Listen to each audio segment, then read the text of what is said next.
السلام عليكم ورحمة الله وبركاته، أهلا ومرحبا بكم جميعا أحبكم الكرام أينما كنتم، وأهلا ومرحبا. معكم مرتضى الغانم القناة من كل جديد، وشرحنا اليوم إن شاء الله بإذن الله يعجبكم وتستفادوا منه. ليس بجديد وإنما نقول اكتشاف عظيم ولا شيء كبير، إنما هو شرح بسيط. فبعض الناس تصادفهم مشاكل مثلا أردت تنقل بعض التطبيقات إلى صديقك بدون تسجيل من متجر وشكل وكذا. طبعا هذا هو التطبيق، برنامج إرسال. تقوم بالدخول إليه بهذا الشكل وتنتظر حتى يفتح. طبعا تريد ترسل أي تطبيق لأي صديق جنبك، بدل ما تشوف مثلا من خارج متجر انت نزلته وما عندك رابطه وزي كذا. فقط بس عليك اختيار التطبيق، مثلا انا بختار هذا. تعمل ارسال بهذا الشكل. بعد ما تدوس ارسال، بعد ما تدوس ارسال تروح الى ترسل البلوتوث او مباشرة عبر الواي فاي او بريد او جيميل او لا، على حسب، او ايمو او سكيب اللي عندك من احدى التطبيقات انت ترسله. طبعا أنا راح أرسله مثلا عبر البلوتوث. طبعا راح أرسله لصديقي الحين أمامكم كما ترون.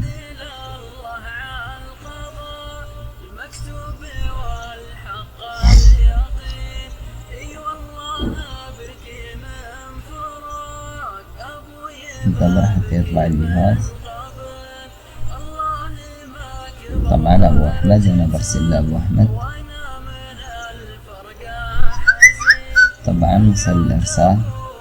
ما لكم من الإعلان ده. طبعا البرنامج فيه إعلان شوي، لكن انتظر لك فيه. انتظر حتى يخلص التنزيل.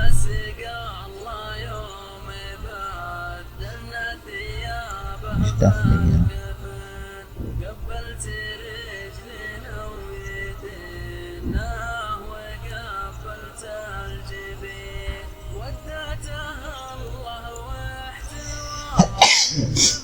معلش عندي زكام.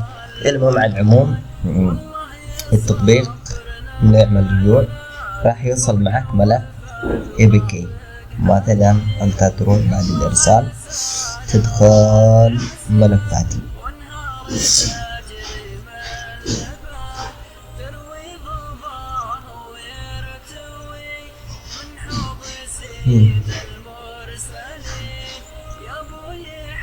في ملفاتي، ومثلا انت رح تبحث عن حافظات بلوتوث. اوكي، انت حتبحث عن بلوتوث، لكن حيطلع لك اياه اول حبة. انا يمكن حادث. المهم حيطلع لك التطبيق مثلا نقول بهذا الشكل. اوكي، تدوس عليه بس كذا.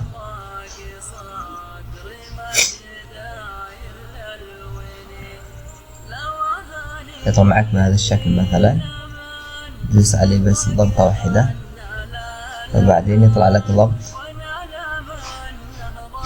تدوس على الضبط، يطلع لك قائمة بهذا الشكل. تنزل للأسفل كلمة مصدر غير معروف. هذا تدوس عليه بس كذا.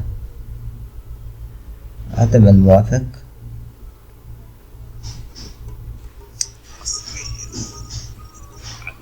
دوس موافق بس.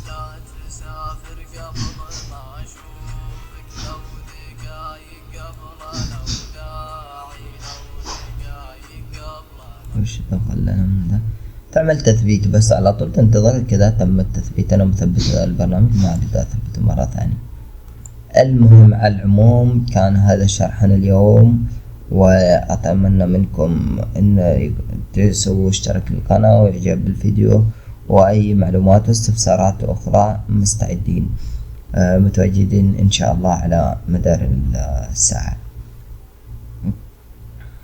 المهم على العموم هذا هو كان شرحنا اليوم، وإلى اللقاء في شرح آخر، وأستودعكم الله أحبتي الكرام، وإلى اللقاء في شرح آخر.